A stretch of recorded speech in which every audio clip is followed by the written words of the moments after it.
भाई नीचे कर इसको, नीचे कर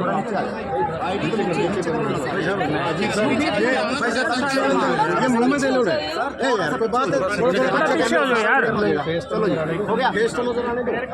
सर क्या नीचे स्वतंत्रता दिवस के इस शुभ अवसर पर मैं सभी जिला कैथल के सभी वासियों को, प्रदेशवासियों को, देशवासियों को से बहुत बहुत शुभकामनाएं, बहुत बहुत बधाई।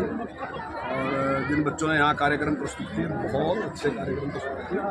और जो पुलिस की भी ड्रिल थी, एनसीसी की भी थी, दूसरी भी ड्रिल थी, बहुत ही अच्छी थी, बहुत ही अच्छी प्रदर्शन दिखाई यहाँ पर। उन सबको भी बहुत बहुत शुभकामनाएं, बहुत बहुत। मंत्री जी, विनेश फोगाट को फिर से डिस्क्वालीफाई किया है, कोर्ट का ऑर्डर है, क्या कहेंगे, किस लिए? क्या ये देश की हार है या विनेश फोगाट का हार है? देखिए, अब जो नियम कानून है ओलंपिक के, उसके अनुसार ही जो निर्णय लिया, अब मैं उसका कोई जानकार नहीं हूँ कि मैं उसकी कोई समीक्षा कर सकूँ, बता सकूँ, लेकिन मैं समझता हूँ कि पूरा दुनिया का ध्यान उसके ऊपर होता है, यहाँ से जो भी उनका निर्णय लिया, लेकिन हम उस बेटी को पूरा मान सम्मान देते। सर, हरियाणा सरकार एक पेड़ माँ के नाम की शुरुआत जो है वो करनी चाहिए, क्या कुछ कहना चाहेंगे और कितना जरूरी है? देखिए, माननीय प्रधानमंत्री जी ने पूरे देश से आह्वान किया है कि सब लोग एक पेड़ माँ के नाम। मैं बहुत पहले, यानी कि 7-8 साल पहले सिक्किम में गया था, और ये वहाँ का एक परंपरा है।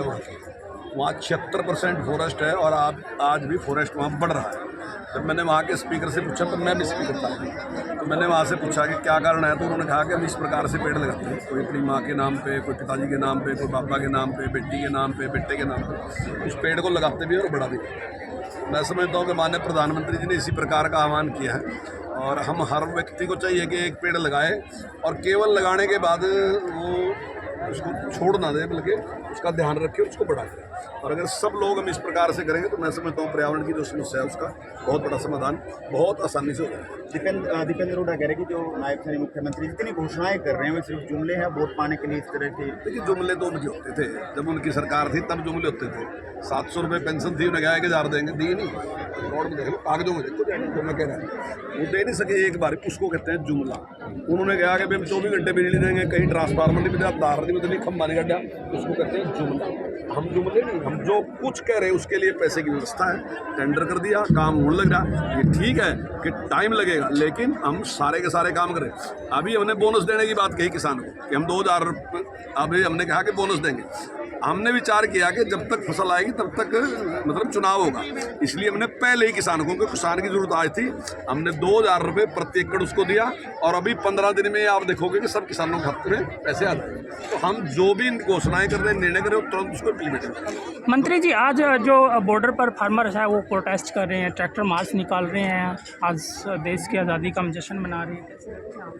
देखिए, मैं समझता हूँ बिल्कुल गैर जरूरी है, उसकी आवश्यकता नहीं है। हमने कभी नहीं कहा कि किसान दिल्ली नहीं जा सकते, हम बिल्कुल सहमत हैं, अगर वो दिल्ली जाएं, कोई अपनी बात कहना चाहे कहे, लेकिन जिस तरीके से वो जाना चाहते हैं, अब आप भी सोच लो कैसे जाना। वो तो चाहते हैं कि ट्रैक्टर ट्रैली लेके जाएंगे। अगर मान लो 10,000 ट्रैक्टर ट्रैली लेके आप दिल्ली चले जाओगे, तो सारा देश ही जाम हो जाएगा।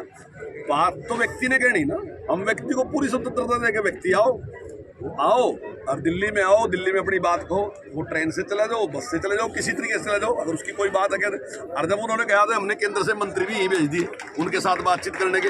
मेरा ख्याल क्या है, वो किसान की कोई समस्या ना उनके पास है, ना ही उसको हल करवाने की बात है, वो केवल एक जिद है, और वो अवस्था फैलाने की जिद है। और अब वो प्रदर्शन कहाँ हमारे हरियाणा के करें, हम तो 25 की 25 फसलें MSP खरीदने वाले हैं। 14 फसलें पहले खरीद रहे थे, जो 10 बची थी वो भी 2024 में नायब सैनिक